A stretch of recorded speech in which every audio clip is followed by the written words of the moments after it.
안녕하세요. 세비티입니다. 오늘도 제가 아침에 본 기사를 공유를 해 드리고요. 제가 제 생각을 좀 말씀드리려고 합니다. 오늘 제가 봤던 기사는요. 26년 4월 12일 기사고요. 세계일보 기사입니다. "혼자 모으면 평생 전세 1억 싱글이 맞벌이 합병 서두르는 이유"라는 제목이에요. 월급을 300만 원대로 받는 직장인이 금융 합병으로 자산을 형성하게 되면 그 기간을 5년 이상 단축을 할 수 있다라고 합니다. DSR이라고 해 가지고 총부채 상환 비율이라는 게 있죠.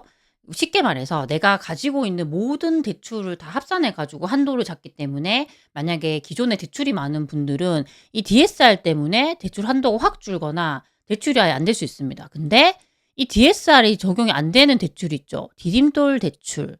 근데 이 디딤돌 대출은 매매가가 이제 시세 기준으로 6억 이하인 아파트에만 쓸 수 있는 대출이에요. 근데 이런 대출을 활용해서 부부 합산 소득으로 이 한도를 확보를 한다는 내용입니다. 일단 내용을 한번 볼게요. 서울에서 직장 생활 10년 차인 A씨 같은 경우는 경기도의 한 서울 옆세권 아파트에 내 집 마련 깃발을 꽂았다라고 합니다. 근데 이분이 이제 혼자 살 때는요, 월급이 300만 원이잖아요. 뭐 이거를 1,000만 원씩 겨우겨우 1 년에, 정말 1 년에 1,000만 원씩 모으는 것도 사실 대단한 거잖아요. 그쵸? 10년 모아서 1 억을 만들었대요.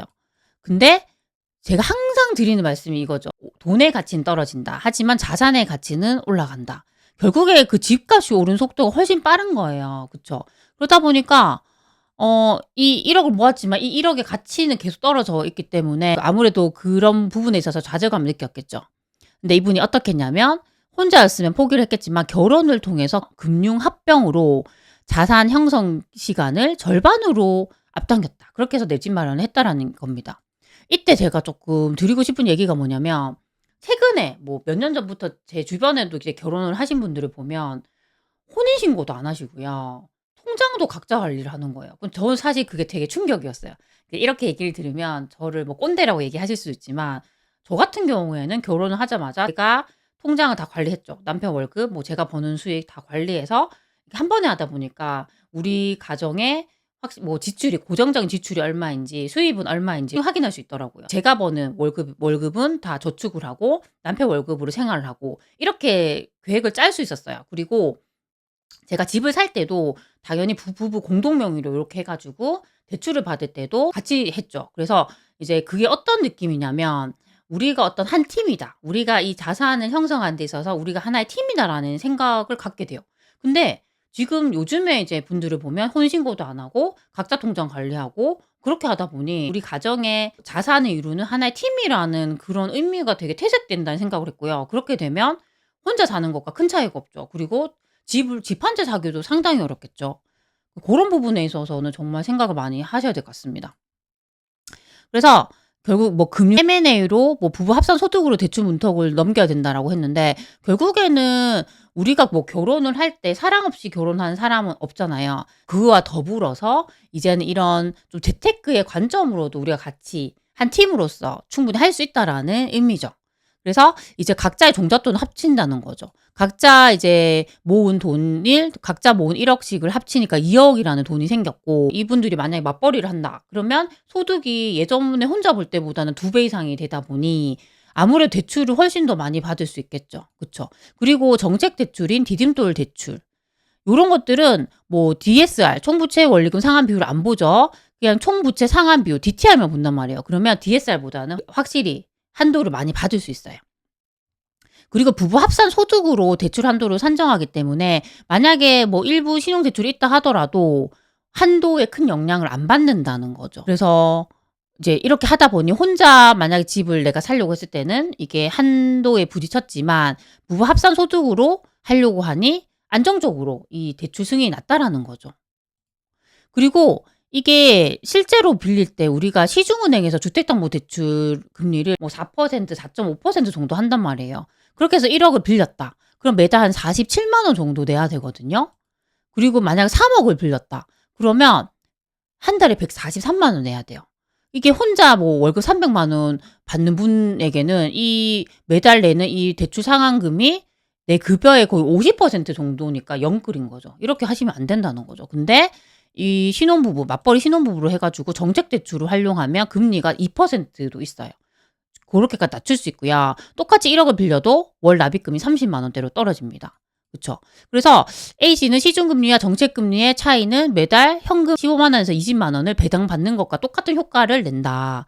그리고 요즘에 이런 거 있죠. 체증식 상환. 최근에 저한테 상담 받으셨던 분도 은행에 알아보니까 체증식 상환이 되는 거예요. 근데 저는 이거 되시는 분들은 안 할 이유가 없다고 생각해요. 그러니까 체증식 상환은 이자를 적게 내는 거죠. 그렇게 되면 어차피 우리가 막 30년으로 대출을 받는다 하더라도 이 대출을 다 갚을 생각을 하는 건 아니잖아요. 결국에는 어느 정도 살다가 집이 오르면 그 집을 팔아가지고 대출 상환을 할 생각을 하시잖아요.